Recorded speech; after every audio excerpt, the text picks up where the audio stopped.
What's up, dude? Well, don't tell anybody, but I'm slacking on this project right now while I'm doing this. I'm working on this picture book. It was written by this moron. I don't know how he sold it. Yeah, you're supposed to be drawing these pictures right now. Yeah, I'm supposed to be doing that. It's going pretty well, finally. It took a while to get into the groove, but yeah, I'm loving it now. It's just like, dude, just you being on this, I like tripled the number of people that are watching this right now. So, yes. Well, my self-worth is going through the roof right now. I don't know how much I didn't see the whole thing. I was actually recording a video about Brad's book. So shout out to Brad Montague. He's got a book that just launched today. Yeah. I just kind of told the whole story of how all this happened. And so just quick summary for people who weren't watching and for you who also was not watching.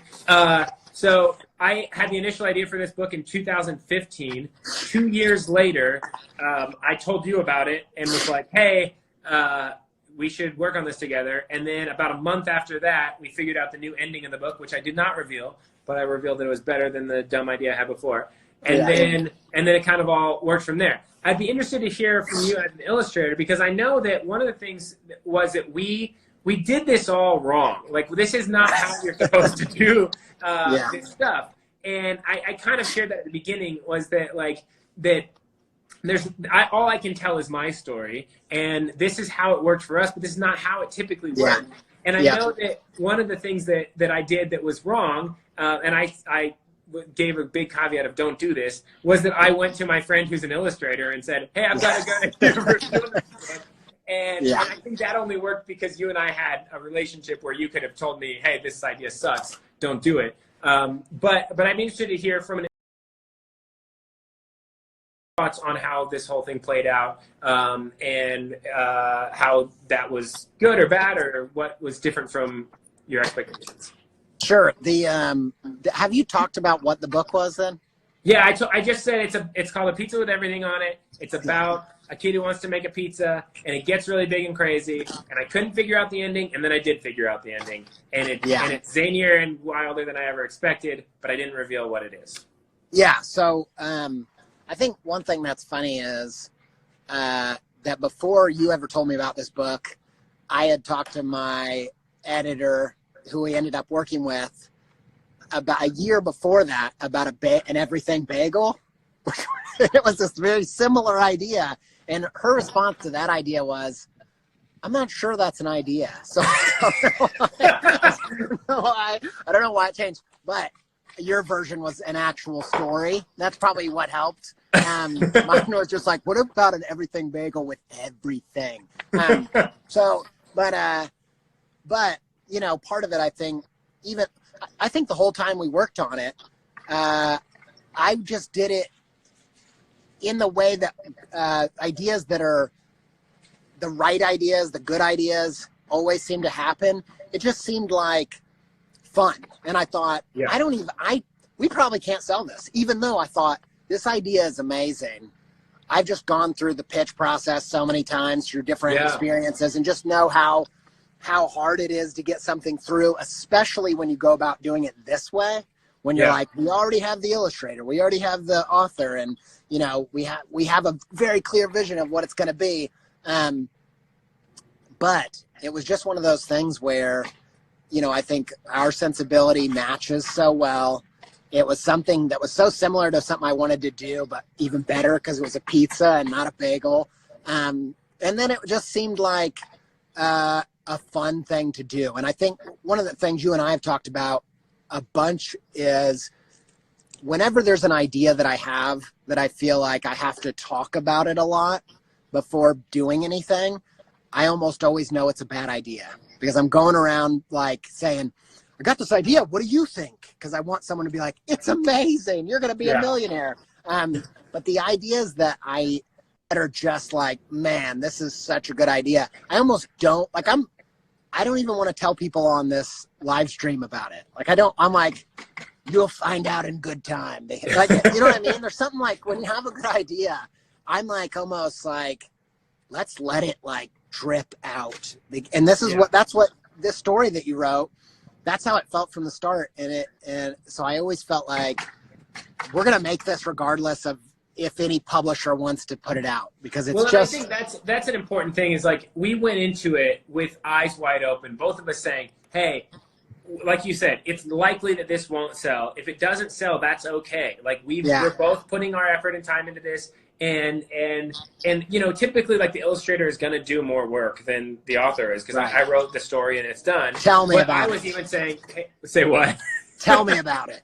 No, but like, I was like, okay, I know that I can't draw all these pictures, but I'll put the pitch deck together. You send me the illustrations, I'll put all the pepperonis and stuff. I'll do all that kind of stuff. So we both were like, how can we both pitch in as much as possible on this? But knowing too that if this goes south and nothing happens from it, we had a lot of fun working on this, and we like each other, and there's not this expectation of like, oh, this has to work. And so I think that's part of why it worked. The reason I, told them, and you could definitely underscore this way more than I could, don't go to your friends and say, hey, I've got an idea for a kid's picture book, is because most people who do that have this understanding or expectation in their head of like, oh, I wrote the story already. That was pretty easy. You draw the pictures. That'll be pretty easy. Yeah. And there's like kind of just cheapening of what an illustrator does. I went into it going, I know that this story will only work with a great illustrator. I think that you're a great illustrator. We have history. We have a connection. I think this story would work. But if you don't want to do it, that's fine. And if we want to do it and it doesn't work, that's fine. We had a lot of fun. So, and I think that because we did that, one, we were willing to give this project the time it took, which was literally years to make it what it is. And we were willing to like say, hey, you know what, let's make the best thing that we can make. And then if somebody, just kind of trusting that somebody, the right person's going to see it and go, yes, I need to put this out into the world. But we had talked about, if that didn't happen, maybe we publish it ourselves. Maybe we do, whatever. And so I think that is, that helped us out a lot. Yep, I totally agree. I think I went through a phase years ago, like 5 years ago, where I was pitching a lot of kids' books, and it was all on the back of, I need to sell a kid's book. And there was a bunch of crappy, stupid kind of ego, driving that of desperation. I don't know why, but I think over time I learned like there's two types of ideas. There are ideas that you just have to make, and then there are ideas that you're trying to get something out of it. And this is one of those ideas that as soon as I read the text, I was like, this is so weird and funny in a way that most picture books are not.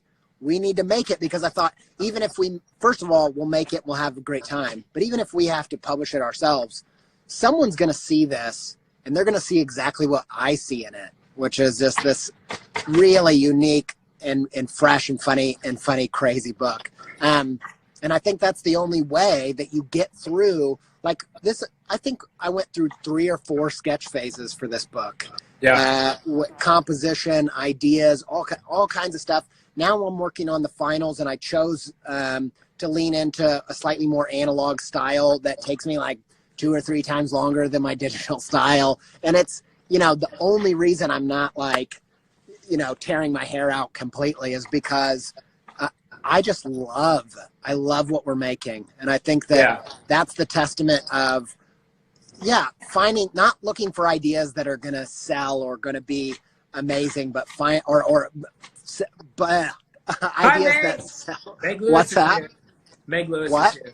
Meg Lewis is here. Not ideas that you think are going to sell or whatever, be hip or whatever, but just ideas that are your personal taste. Yeah, and that this book is like that. Yeah, and I think that one of the things that about an idea like this is it sort of, we've talked a lot about this, you and I, is that like it's almost like you're raising a flag of, hey, I'm this kind of weirdo.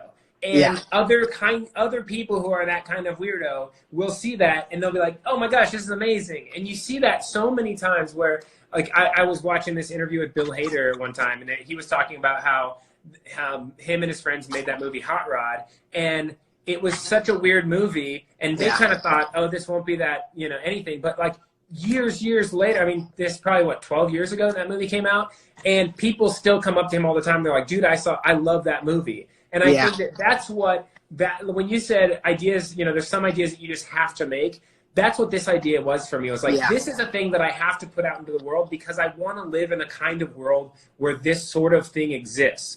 And I don't know if it'll work or not. And I know because it's so weird. One of the publishers who rejected it, because I was looking at all this stuff to put together the timeline, one of the people said, this is really zany and fun. It's just too zany for me. And I was like, that's great that you rejected it then, because like we need someone who's like, this is exactly the level of zany that we need. Because I don't want to tone it down. I don't want to do that. You know, in the same way that somebody had asked, you know, what are the themes of this book? And I was like, I don't like books that have themes. I don't like books that are trying to teach kids some moral lesson. Like I think that most of that stuff comes out from just from life. And what I like are books where, you know, if my kid, they don't ever bring me those books, but if they were to bring me a book and they're like, hey, can you bring us this book that teaches us about, you know, not lying or something? I'd be like, oh, that's the worst. But if they bring me lying is the best.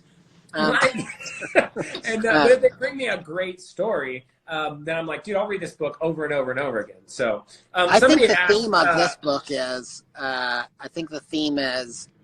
if you have to destroy the universe to please your children, you should. You should, and maybe it'll be recreated out of pizza. Yeah. Somebody asked what the title was. The title is A Pizza with Everything on It. It's coming out with Chronicle Books next year, assuming that the world is still around. True. Yeah. Yep. Any final parting words? I'm 30 minutes over when I was supposed to be done with this. I'll say one other thing. Cauliflower. I don't know. I don't have anything else. That's a good parting word. Cauliflower. Yeah, that's the word I'll leave there. And also, every other word that came to mind is not appropriate. I'll just leave it there. Thanks for having me, man. And I'll get those final piece of art over to you. Yeah, get back inside. All right. See you later, man. Awesome. See ya. Bye. All right, guys. Well, this is super duper fun. And I'm sorry that this went so much longer than I thought it was going to go. But again, that's the entire story of how this book came to be. I will save this video if I can figure that out, and you can watch it later if you want to. But thank you guys for tuning in. I love you. Please go out and order my book whenever it's available, like next year.